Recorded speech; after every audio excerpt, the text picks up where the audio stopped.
Hello friends, I am Punima, English language and soft skills trainer from Formula Spoken English Institute. Previous videos అన్ని watch చేశారా? ఏమైనా practice చేస్తున్నారా? ఇంకా కన్ఫ్యూజన్గా ఉందా? ఒకవేళ మీరు వీడియోస్ చూసి నేర్చుకోలేకపోతున్నామంటే ఇది చాలా వరకు హెల్ప్ అవుతాయి. ఈ వీడియోస్ సరిపోతాయి మీకు. ఒకవేళ ఇంకా మాకు ప్రాక్టీస్ కావాలి, ఇంకొంచెం మాకు క్లారిటీ కావాలి అనుకున్నప్పుడు మన ఫార్ములాలో మనకి ఆఫ్లైన్ అండ్ ఆన్లైన్ క్లాసెస్ రెండు ప్రొవైడ్ చేస్తున్నాం. ఒకవేళ మీరు ఇక్కడికి వచ్చి, అంటే మన ఇన్స్టిట్యూట్ హైదరాబాద్లో ఉంది కాబట్టి ఇక్కడికి వచ్చి నేర్చుకోలేని పక్షంలో మీరు అక్కడే ఉండి ఆన్లైన్ క్లాసెస్ కూడా అటెండ్ అవ్వచ్చు. ఆఫ్లైన్లో ఎంత క్లియర్గా మేము నేర్పిస్తామో, ప్రాక్టీస్ చేయిస్తామో, ఆన్లైన్లో కూడా లైవ్లో ఫ్యాకల్టీ ఉండి మీకు చెప్తూ ప్రాక్టీస్ చేయిస్తూ మంచి రిజల్ట్ ఇస్తున్నారు. తక్కువ డేస్లోనే 30 to 45 డేస్లోనే చాలా మంచి రిజల్ట్ ఉందండి. ఆన్లైన్ క్లాసెస్ అంటే మనం ప్రాక్టీస్ ఉండదేమో అని మీరు అస్సలు డౌట్ పడద్దు. ఆఫ్లైన్లో ఎంత ఎఫెక్టివ్ ప్రాక్టీస్ ఉంటుందో మన ఇన్స్టిట్యూట్ గురించి తెలిసి ఉంటుంది. చాలా వరకు చాలా మంచి ప్రాక్టీస్ జరుగుతుంది. సేమ్ ఆన్లైన్లో కూడా మేము అదే కంటిన్యూ చేస్తున్నాం. కాబట్టి ఇలా నేర్చుకోవడానికి ట్రై చేయండి వీడియోస్ చూస్తూ. ఒకవేళ ఇది కాని పక్షంలో ఇంకా మీకు మంచి క్లారిటీ రావాలి, ఇంకా ఫ్లూయెంట్గా మాట్లాడాలి, కోర్స్ తీసుకుంటే బాగుంటుందని మీకు కానీ అనిపిస్తే ఖచ్చితంగా ఆన్లైన్ కూడా జాయిన్ అవ్వడానికి ట్రై చేయండి. ఈరోజు మోస్ట్ ఇంపార్టెంట్ టాపిక్, ఎందుకంటే మనం ఇంగ్లీష్లో మాట్లాడాలి అన్నప్పుడు ఖచ్చితంగా క్లారిటీ రావాల్సినటువంటి టాపిక్ టెన్సెస్ అండి. చాలామందికి టెన్సెస్ అనగానే చాలా కన్ఫ్యూజన్, చాలా టెన్షన్ కూడా. ఎందుకంటే అసలు ఆ టెన్స్ ఏంటో, చాలా రకాల టెన్సెస్ ఉంటాయి, వాటి యూజెస్ ఏంటి, చాలామందికి క్లారిటీ ఉండదు.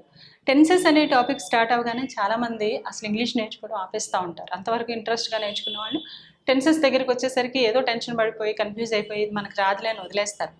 బట్ అలా చేయకండి. టెన్సెస్ నేర్చుకుంటేనే మీకు క్లారిటీ వస్తుంది.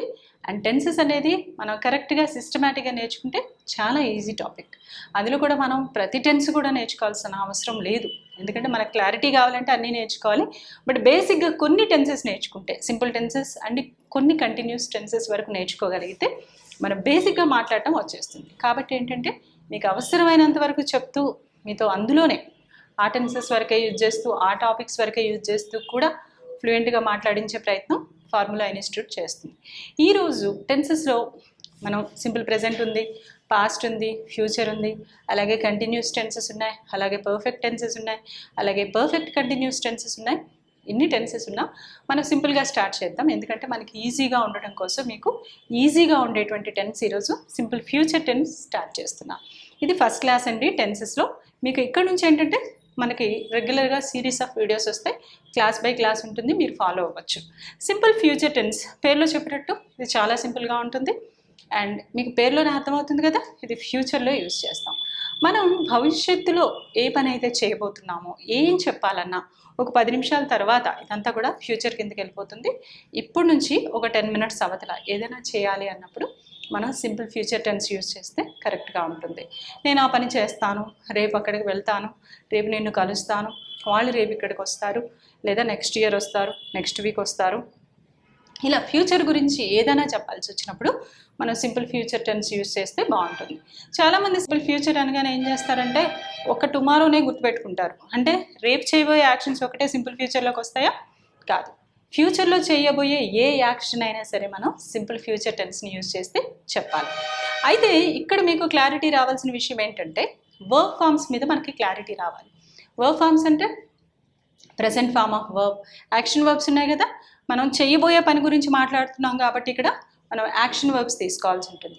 మరి యాక్షన్ వర్బ్లో మనకి ఎన్ని ఫార్మ్స్ ఉన్నాయి, ఏ టెన్స్లో ఏ ఫామ్ ఉండాలి, ఇది కూడా క్లారిటీ రావాలి. రానప్పుడు మనం ఏ టెన్స్లో ఏ వర్బ్ తీసుకోవాలి, ఏ ఫార్మ్ ఆఫ్ వర్బ్ తీసుకోవాలి అనే దగ్గర కన్ఫ్యూజ్ అయ్యామంటే మళ్ళీ మనం తప్పులే మాట్లాడేస్తూ ఉంటాం. కాబట్టి మనకి వర్బ్ ఫార్మ్స్ మీద కూడా క్లారిటీ రావాలి. మనకి వర్బ్ ఫార్మ్స్ ఎన్ని ఉన్నాయి? ప్రెజెంట్ ఫామ్ ఉంది, పాస్ట్ ఫామ్ ఉంది, ఫ్యూచర్ ఫామ్ ఉందా? లేదు, పాస్ట్ పార్టిసిపుల్ ఫామ్ ఉంది. మరి ఇప్పుడు ఫ్యూచర్ టెన్స్ చెప్తున్నారు. ప్రెజెంట్ టెన్స్ అయితే ప్రెజెంట్ ఫామ్ వాడేస్తాం, పాస్ట్ టెన్స్ అయితే పాస్ట్ ఫామ్ వాడతాం, పర్ఫెక్ట్ టెన్సెస్లోకి వచ్చినప్పుడు పాస్ట్ పార్టిసిపుల్ వాడతాం. బట్ మరి సింపుల్ ఫ్యూచర్లో ఫ్యూచర్ ఫామ్ ఆఫ్ వర్బ్ లేదు కదా, మరి ఏ ఫామ్ వాడాలి అన్నప్పుడు ఇక్కడ మనకి క్లారిటీ రావాలి. ఏం రావాలి అంటే ఫ్యూచర్ అనగానే మీకు గుర్తు రావాల్సినటువంటి వర్బ్స్ ఏంటంటే auxiliary verbs shall and will.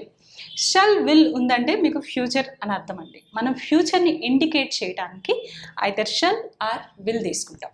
అయితే ఇంకొక కన్ఫ్యూజన్ ఏంటంటే షల్ ఎక్కడ వాడాలి, విల్ ఎక్కడ వాడాలి. కదా. మరి ఇది కూడా తెలియనప్పుడు మనం ఇష్టం వచ్చినప్పుడు వాడేసామంటే కుదరదు కదా. హీ షల్ అన్నారనుకోండి, అది తప్పు అవుతుంది. ఓకే, అంటే షల్ హీకి వాడకూడదు, ఈ క్లారిటీ రావాలి. షీకి వాడకూడదు, ఈ క్లారిటీ రావాలి. మరి ఎక్కడ వాడాలి అంటే ఈ క్లాస్లో అదే క్లారిటీ ఇస్తా. సింపుల్ ఫ్యూచర్ టెన్స్కి వచ్చినప్పుడు మనకి ఫస్ట్ గుర్తుపెట్టుకోవాల్సిన, ఫస్ట్ మనం యూజ్ చేయాల్సిన షల్ ఆర్ విల్. ఎందుకంటే ఈ షల్ అండ్ విల్ అనేవి మనకి ఫ్యూచర్ని ఇండికేట్ చేస్తాయి, ఫ్యూచర్ని తెలియజేస్తాయి. ఇక్కడ నేను మీకు క్లియర్గా మెన్షన్ చేశాను చూడండి. షల్ అనేది ఐకి వీకి మాత్రమే వాడతాం. ఐ వి ఎవరు? First persons. విల్ అనేది ఆల్ పర్సన్స్. ఫస్ట్ పర్సన్కి వాడచ్చు, సెకండ్ పర్సన్కి వాడచ్చు, థర్డ్ పర్సన్ కూడా వాడచ్చు. అంటే will is acceptable for all persons but shall only for I and we. ఇది మీరు గుర్తుపెట్టేసుకోండి. షల్ అనేది ఎప్పుడు వాడతాం? ఐకి వీకి మాత్రమే వాడతాం, అంటే ఫస్ట్ పర్సన్కే వాడతాం. విల్ అనేది ఎప్పుడు వాడతాం? ఫస్ట్ పర్సన్కి వాడతాం, సెకండ్ పర్సన్కి వాడతాం, థర్డ్ పర్సన్ కూడా వాడతాం. ఇప్పుడు కొన్ని స్టేట్మెంట్స్ చూద్దాం, మీకు క్లారిటీ వస్తుంది. అప్పుడు పాజిటివ్ స్టేట్మెంట్. ఏ స్టేట్మెంట్ అయినా సరే మీరు గుర్తుపెట్టుకోండి. టెన్సెస్కి వెళ్ళండి, ఏ టెన్స్ తీసుకున్నా లేదా ఏ టాపిక్ తీసుకున్నా లేదా మనం మాట్లాడేటప్పుడైనా సరే ప్రాక్టికల్గా ఏదైనా మనం సెంటెన్స్ చెప్పేటప్పుడు లేదా ఒక స్టేట్మెంట్ చెప్పేటప్పుడు పాజిటివ్ చెప్తాం, నెగిటివ్ కూడా చెప్తాం. ఈ పని చేస్తా అంటాం, ఈ పని చేయను అంటాం. అడిగేటప్పుడు కూడా ఈ పని చేస్తావా అని అడుగుతాం, చెయ్యవా అని అడుగుతాం. రెండు రకాలుగా మాట్లాడుతూ ఉంటాం. ఈవెన్ క్వశ్చన్స్ అయినా పాజిటివ్ నెగిటివ్ ఉంటాయి, సెంటెన్స్ అయినా సరే పాజిటివ్ నెగిటివ్ ఉంటాయి. ఇక్కడ చూడండి, నేను పాజిటివ్ స్టేట్మెంట్ చెప్తున్నా. స్టేట్మెంట్ ఎప్పుడు దేంతో స్టార్ట్ అవుతుందండి? సబ్జెక్ట్తో స్టార్ట్ అవుతుంది. తర్వాత ప్లేస్లో మనకి షల్ కానీ విల్ కానీ వస్తాయి. అంటే షల్ అనేది నేను చెప్పినట్టు ఐకి వీకి తీసుకుంటాం, విల్ అనేది ఫర్ ఆల్ పర్సన్స్. తర్వాత ఏ ఫార్మ్ ఆఫ్ వర్బ్ వాడాలి? ఇందాక మనం అదే మాట్లాడుకున్నాం కదా. ఫ్యూచర్ ఫార్మ్ ఆఫ్ వర్బ్ లేదు కాబట్టి ఈ ఫ్యూచర్ టెన్స్ చెప్పేటప్పుడు, ఈ ఫ్యూచర్లో మాట్లాడేటప్పుడు మనం ఏ ఫార్మ్ ఆఫ్ వర్బ్ వాడాలి అంటే బేసిక్ ఫార్మ్, అంటే ఫస్ట్ ఫార్మ్ వాడితే సరిపోతుంది. మరి ఫ్యూచర్ ఎలా తెలియజేస్తుంది? ఆల్రెడీ ఫ్యూచర్ ఫార్మ్స్ ఉన్నాయి కదా.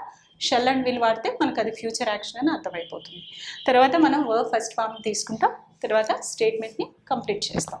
ఎగ్జాంపుల్స్ చూద్దామా?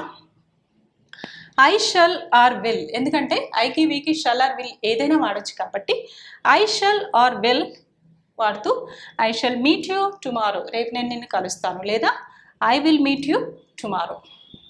She will attend meeting today, ఆమె ఈరోజు మీటింగ్కి అటెండ్ అవుతుంది. షీకి నేను షల్ వాడే ప్రయత్నం చేశానా? వాడానా? లేదు. ఎందుకని? షీ అనేది థర్డ్ పర్సన్ సింగులర్ కాబట్టి ఇక్కడ ఖచ్చితంగా మిగతా పర్సన్స్ అన్నిటికీ, అదర్ దాన్ ఫస్ట్ పర్సన్, మిగతా పర్సన్స్ అన్నిటికీ కూడా మనం విల్లే వాడాలి కాబట్టి షీ వచ్చిన చోట నేను షల్ వాడలేదండి, విల్లే వాడాను. She will attend meeting today, ఆమె ఈరోజు మీటింగ్ అటెండ్ అవుతుంది. ఇది పాజిటివ్, మనం ఏదైనా పని చేయబోతున్నామని చెప్పడానికి.